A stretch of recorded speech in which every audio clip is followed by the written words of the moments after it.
Assalamualaikum warahmatullahi wabarakatuh.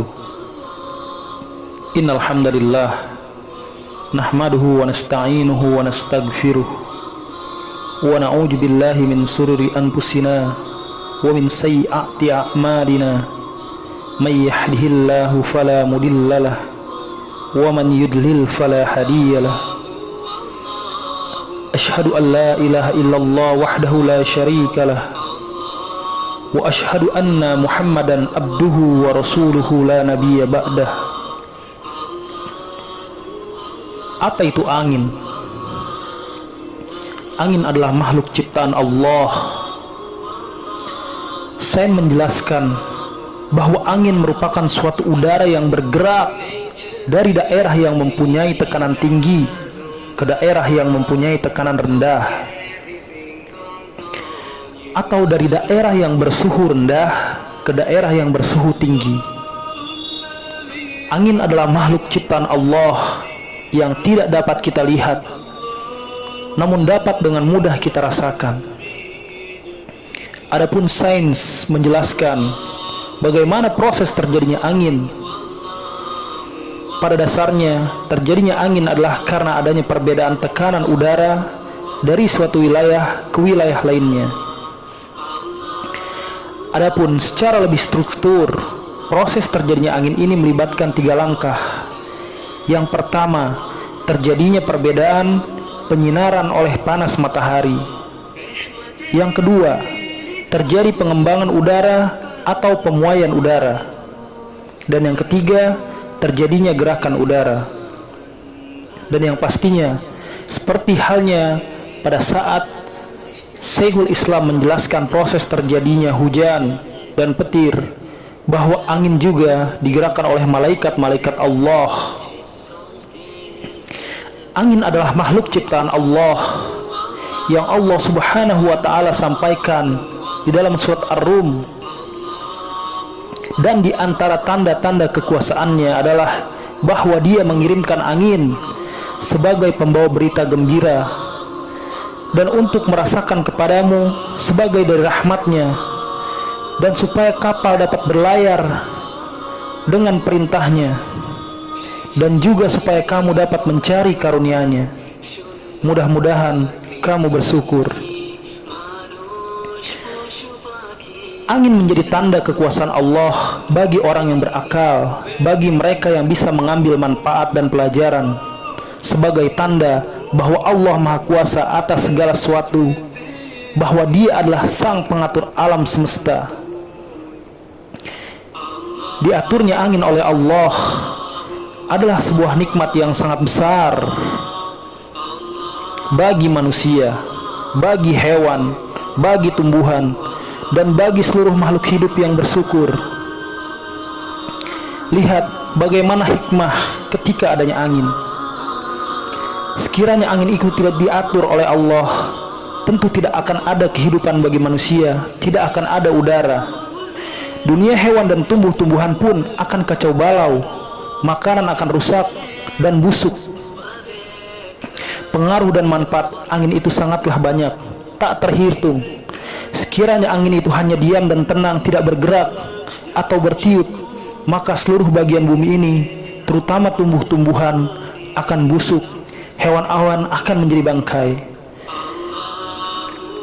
Nabi SAW bersabda, janganlah kalian mencaci angin, karena angin itu diperintah oleh Allah Subhanahu wa ta'ala,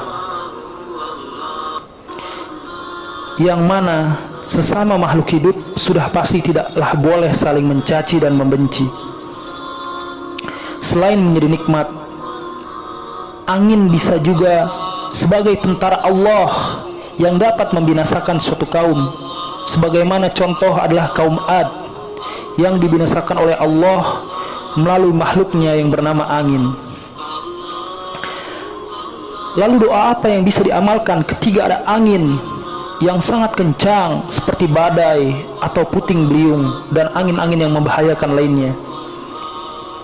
Dari Aisyah radhiyallahu anha bahwa Nabi SAW apabila melihat angin ribut, beliau membaca Allahumma inni as'aluka khairaha wa khaira ma fiha wa khaira ma ursilat bih wa a'udzu bika min sarriha wa sarri ma fiha wa sarri ma ursilat bih, yang artinya, ya Allah, sesungguhnya aku mohon kepadamu kebaikan angin ribut ini, kebaikan apa yang ada di dalamnya, dan kebaikan tujuan angin ini dihembuskan.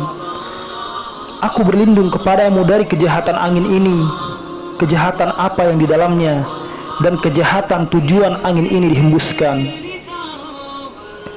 Lihat bagaimana Nabi Shallallahu Alaihi Wasallam menunjukkan betapa beliau adalah orang yang sangat takut kepada Allah.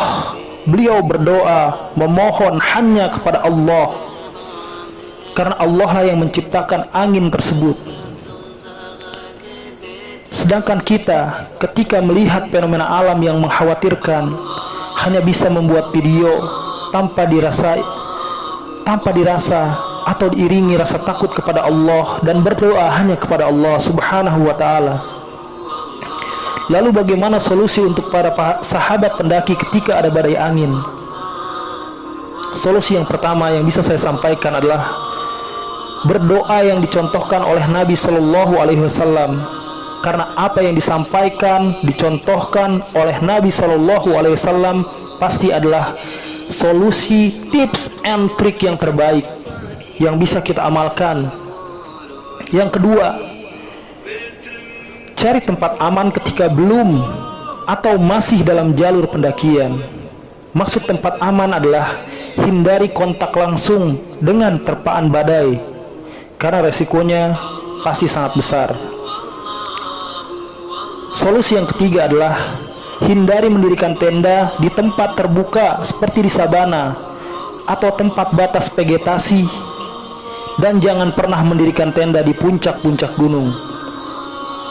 Yang keempat, sementara waktu bagi pendaki yang menghidupkan kompor, saran saya untuk tidak menghidupkan kompor. Kalaupun jika memang sangat darurat atau diperlukan menghidupkan kompor untuk menghangatkan badan, maka harus dipastikan apinya diawasi, tidak terlalu besar. Jangan sampai api tersebut membahayakan diri sendiri atau tim.